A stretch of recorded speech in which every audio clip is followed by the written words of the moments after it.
আজকে খুব গুরুত্বপূর্ণ একটা বিষয় নিয়ে আলোচনা করব, যে বিষয়টি অনেক পুরুষই করে থাকে।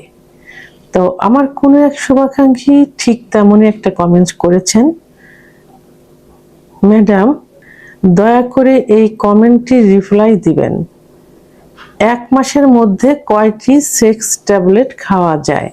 দেশের এবং প্রবাসের ভাই বোনদের প্রতি সালাম। আসসালামু আলাইকুম। আমি প্রভাষক ডাক্তার রিক্তা পারভিন, হোমিওপ্যাথি এবং আয়ুর্বেদিক চিকিৎসক, চেম্বার সেবা হোমিও কমপ্লেক্স অ্যান্ড সেবা ডিজিটাল ল্যাব, উপজেলা মডেল মসজিদের পূর্ব পাশে, শিমুলিয়া, মাগুরায়। ধন্যবাদ ভাইয়া, খুব সুন্দর একটা কমেন্ট করার জন্য। অন্তত এই বিষয়ে আপনারা সচেতন হয়েছেন।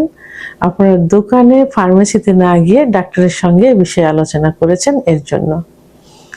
অনেক ভাইয়েরা, অনেক যুবকেরা জানতে চায় যে এমন একটা ট্যাবলেটের নাম লিখে দেন যেটা খেলে আমরা দীর্ঘ সময় স্ত্রীর সাথে সহবাস করতে পারবো, অথবা সহবাসের খুব ইচ্ছা হবে, অথবা আমরা স্ত্রীর সঙ্গে রিল্যাক্স করতে পারবো। ঠিক এমনই ভাবে কমেন্টস গুলো আসে। তো এখন আপনি যে কমেন্টস করছেন যে আপনি 1 মাসে কয়টা সেক্স ট্যাবলেট খাইতে পারবেন, আসলে এটা যেভাবে প্রশ্ন করছেন, এটা কি হয়, অন টাইম ট্যাবলেট হয়ে যায়। অর্থাৎ আপনার এখন সহবাসে যাবেন, একটা সেক্সের ট্যাবলেট খেয়ে যাবেন, এটা মাসে কয়টা খেতে পারেন, প্রশ্নটা এমনই। তো আসলে অন টাইম ট্যাবলেট কখনোই খাওয়া ঠিক না, কারণ অন টাইমের পর্যাপ্ত পার্শ্ব প্রতিক্রিয়া রয়েছে, এমনকি মৃত্যু পর্যন্ত হয়ে যেতে পারে।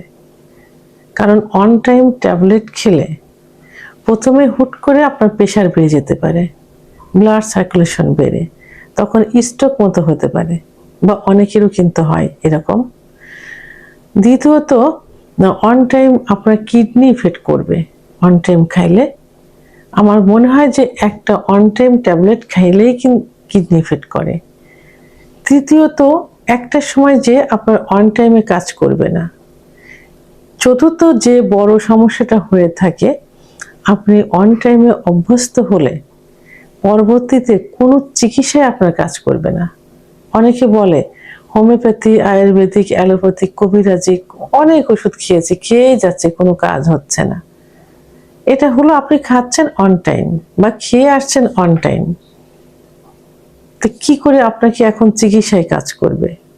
তাহলে অন টাইম ট্যাবলেটের কারণে দেখেন কত সমস্যা হয়। আপনি সেটা কেন করবেন, বা আপনারা সেটা কেন করবেন?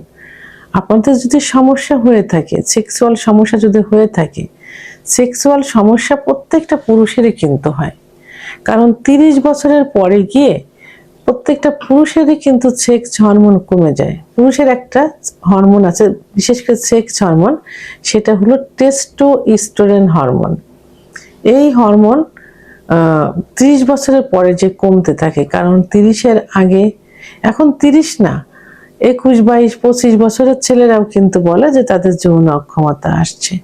তারা বিভিন্নভাবে হস্তমৈথুন, বিছানায় ঘর্ষণ, স্বপ্নদোষ, অতিরিক্ত যৌন মিলন, অতিরিক্ত স্বপ্নদোষ। আবার 25-এর পরে একজন পুরুষের কিন্তু সাংসারিক হয়, তার সংসারের ঝামেলা, পুরো দায়িত্বটা ঘাড়ে চলে আসে, ব্যবসা বাণিজ্য, চাকরি, এরপরে গিয়ে দেখা যায় ডায়াবেটিস, উচ্চ রক্তচাপ, হার্টের সমস্যা, বিভিন্ন কারণে কিন্তু এই সেক্স হরমোন কমতে থাকে। তো তখন সঠিক চিকিৎসা পাইলে আবার এটা আগের অবস্থায় ফিরে আসে। এই যে বললাম, অনেকে না জেনে না বুঝে অন টাইম জাতীয় ওষুধ খেয়ে বেশি ক্ষতিগ্রস্ত করে ফেলে। তো এখন আপনার এর জন্য কি করতে হবে? আপনি অবশ্যই একজন অভিজ্ঞ সম্পন্ন রেজিস্টারকৃত ডাক্তারের শরণাপন্ন হবেন।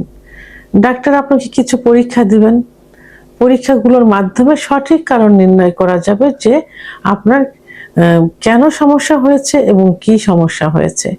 সাধারণত অভিযোগ থাকে যে সহবাসের ইচ্ছা কম, ইচ্ছা হলে উত্থান কম, উত্থান হলে সময় কম, এই ইচ্ছা হলে অথবা একটু কল্পনা করলে উত্থান হলে লালা বিজলা পানির মতো ভেঙে যায়, বীর্য পাতলা, পরিমাণে কম, এবং ভোরের দিকে লিঙ্গ দাঁড়ায় না, লিঙ্গ ছোট হয়ে গেছে, আগা মোটা, গোড়া চিকন ইত্যাদি কমপ্লেন গুলো থাকে।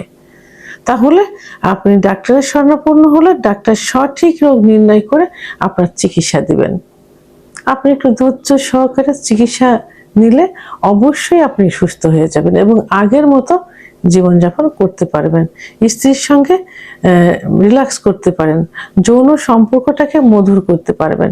সেহেতু এই অন টাইম ট্যাবলেট না খেয়ে আপনি সঠিক চিকিৎসা গ্রহণ করুন, দেখবেন ইনশাল্লাহ আপনি পারিবারিক জীবন সুখের হবে।